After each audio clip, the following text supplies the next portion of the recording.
In computer graphic world, there are two types of graphic, raster and a vector.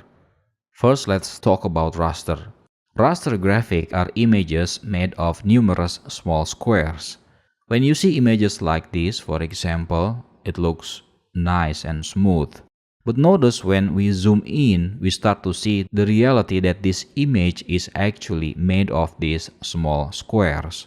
These small squares are called pixels. The word pixel is actually came from the abbreviation of picture element. Each of the pixel has only one color applied to it. Because raster images are made of pixels, they are resolution dependent. What I mean by that is that if someone says that this image has 100 by 600 pixels resolution, for example, it means that it has 100 columns and 600 rows of total pixels. High resolution images will have finer detail because more color information can be contained by that image, but the file size will be bigger. Basically, the higher the resolution, the bigger the file size.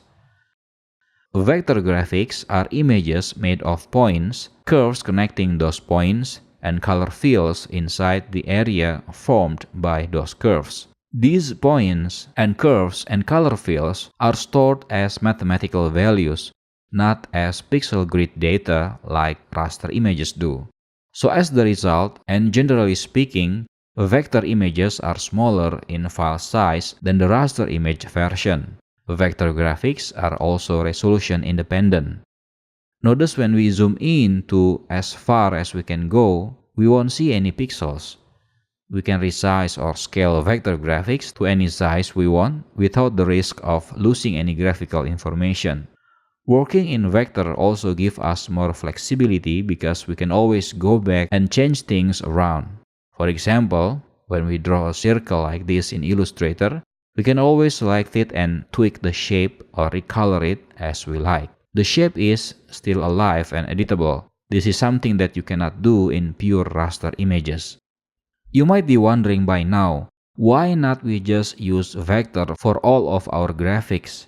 The answer is, not all images best represented by vector graphics. Complex images like photographs, due to the nature of it, is best represented in raster images.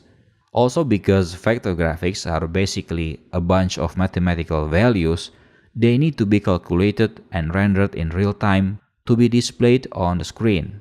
Generally speaking, complex vector images will require more computing power than the raster counterpart. Because there are advantages and disadvantages of using both of these graphic types, and that you cannot force one graphic type to handle every type of images, therefore there are two types of graphic software in this world: raster-based category and vector-based category. Adobe, for example, provides us with two different softwares for graphic. Adobe Photoshop is designed to help us working with raster images, and Adobe Illustrator is designed for vector graphics. Although in Photoshop, we do have some vector tools, as in Illustrator we have some raster effects as well.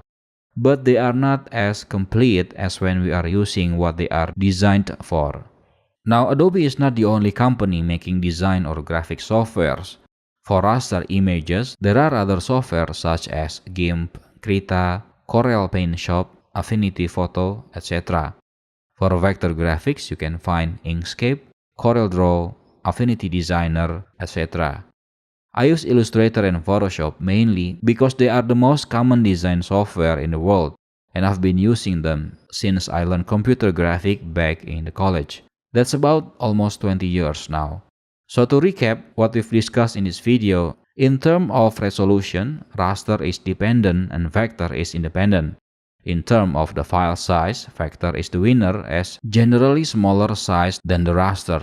In terms of flexibility or editability, vector graphics is better than raster. For displaying photos or natural images, raster is better than vectors. And lastly, for computer processing, generally vector need more processing power than raster.